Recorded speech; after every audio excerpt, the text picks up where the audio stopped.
మరో breaking news చూస్తున్నాం. తెలంగాణలో భారీ వర్షాలు బీభత్సం సృష్టిస్తున్నాయి. ఎక్కడ చూసినా వాగులు వంకలు పొంగి పొర్లుతున్నాయి. రాజన్న సిరిసిల్ల జిల్లాలో కురుస్తున్న వర్షాలకు వాగులు ఉప్పొంగి ప్రవహిస్తున్నాయి. దీంతో లోతట్టు ప్రాంతాలన్నీ కూడా జలమయమయ్యాయి. కురిసిన వర్షాలకు రాజన్న సిరిసిల్ల జిల్లా ముస్తాబాద్ మండలం రామలక్ష్మణ పల్లె వద్ద వాగు గురురూపం దాల్చింది. కొన్ని రోజులుగా కురుస్తున్న ఎడతెరిపిలేని వర్షాలకు వాగు పొంగి పొర్లుతోంది. దీంతో వాగు పక్కనే ఉన్న సీతారాముల ఆలయం పూర్తిగా నీట మునిగింది. గర్భగుడిలోకి వరద నీరు కూడా చేరింది. ఆలయం చుట్టూ వరద ప్రవాహం ఉధృతంగా ప్రవహిస్తోంది. దీంతో ఆలయంలోకి వెళ్లాలంటే భక్తులు కూడా భయపడుతున్న సిచ్యువేషన్ అయితే కనిపిస్తుంది. ఒకసారి మనం ఆ వాగు కూడా చూడొచ్చు. ఎంత ఘోరంగా కొట్టుకొస్తుందో కూడా మనకి వరద ఉప్పొంగుతుందో కనిపిస్తుంది. టోటల్ గా ఆలయం కూడా దాదాపు మునిగిపోయినట్లుగా కూడా కనిపిస్తుంది. అక్కడికి వెళ్లేలాగా కూడా కనిపించట్లేదని కూడా అధికారులు చెప్తున్నారు. ఈ ఆలయాన్ని కూడా ప్రస్తుతం మూసివేసినట్లుగా కూడా మనకి సమాచారం అందుతోంది. అంతేకాకుండా రామలక్ష్మణపల్లెకు వెళ్లే రోడ్డు కూడా వరద ప్రవాహానికి కొట్టుకుపోయినట్లుగా మనకి సమాచారం. దీంతో గ్రామానికి రాకపోకలు కూడా పూర్తిగా నిలిచిపోయాయి. బయట ప్రపంచంతో గ్రామానికి సంబంధాలు తెగిపోయాయి.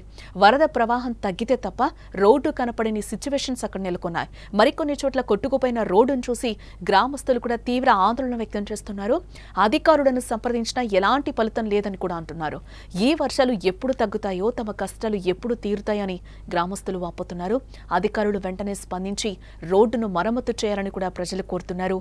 గతంలో ఎన్నడూ విధంగా చూడలేదు అని కూడా వృద్ధులు చెప్తున్నారు. ఈ వర్షపాతం అంత ఎక్కువగా నమోదైందని కూడా వారు అంటున్నారు. ప్రస్తుతానికి వాతావరణ శాఖ మరో 4 రోజులు భారీ వర్షాలు ఉన్నాయని కూడా హెచ్చరిస్తోంది. కాబట్టి ప్రజలు చాలా అప్రమత్తంగా ఉండాలి. ముఖ్యంగా వాగులు వంకల దగ్గరకు వెళ్లకుండా జాగ్రత్తలు అయితే తీసుకోవాలి. అధికార యంత్రాంగం కూడా ఎప్పటికప్పుడు ప్రజలకు సహకారాన్ని అందిస్తోంది. ముస్తాబాద్ మండలం ప్రజల పరిస్థితి ఎప్పటికప్పుడు సాధారణ స్థితికి వస్తుందో అని కూడా అందరూ ఎదురు చూస్తున్నారు.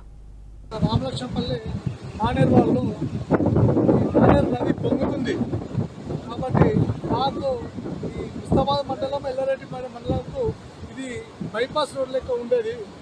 ఈ మానేరు ఉధృతంగా ప్రవహిస్తున్నది. గత 38 సంవత్సరాల క్రితం ఈ వాగు వచ్చింది. అప్పటి నుంచి ఇప్పటి వరకు ఇప్పుడే ఇంత పెద్ద వాగు వచ్చింది.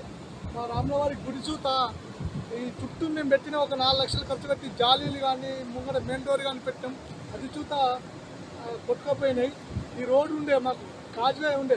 నేను గత 5 సంవత్సరాలు సర్పంచ్ చేసిన.